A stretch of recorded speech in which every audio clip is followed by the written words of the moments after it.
Hi friends, Hari Hara Veera Mallu movie teams big update రావడం జరిగింది. ఇంకా రిలీజ్కి 10 రోజులు టైం ఉండగా ఇప్పుడు ఒక ప్రమోషన్స్లో బ్యాగింగ్ పెంచారు మూవీ టీమ్స్ అని చెప్పుకోవచ్చు. అయితే ఇప్పుడు హరిహర వీరమల్లు రిలీజ్ ఈవెంట్ ఏదైతే ఉందో అది తిరుపతిలో చేస్తారని ఇంతకుముందు ఒక టాక్ నడిచింది. అయితే ఇప్పుడు తిరుపతిలో కాదు వైజాగ్లో జరుగుతుందని ఇప్పుడు కొత్త టాక్ వినిపిస్తుంది.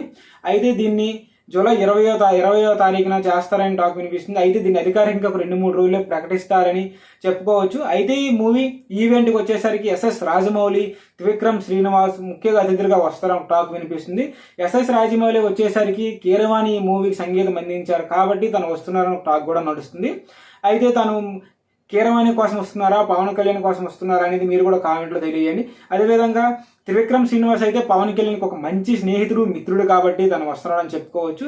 అదేవిధంగా మొన్న రిలీజ్ అయిన ట్రైలర్, టీజర్స్ కూడా ఒక ప్రేక్షకులు మంచి హైప్ని తీసుకొచ్చాయని చెప్పొచ్చు. అదేవిధంగా ట్రైలర్ అయితే 24 అవర్స్లో 45 మిలియన్ వ్యూస్ తెచ్చుకొని పుష్ప రికార్డ్ని కూడా బ్రేక్ చేసింది. ట్రైలర్ మీకు ఎలా అనిపించిందో కూడా కామెంట్ చేయండి. అయితే ఈవెంట్ వైజాగ్లో 20వ తారీఖున చేయడం జరుగుతుంది. అయితే ఈవెంట్ గురించి కూడా మీరేమనుకుంటున్నారో కామెంట్ చేయండి. అదేవిధంగా మన ఛానల్ కంటెంట్ ఇస్తే తప్పకుండా సబ్స్క్రైబ్ చేయండి, లైక్ చేయండి, వీడియో నచ్చితే షేర్ చేయండి. Thank you.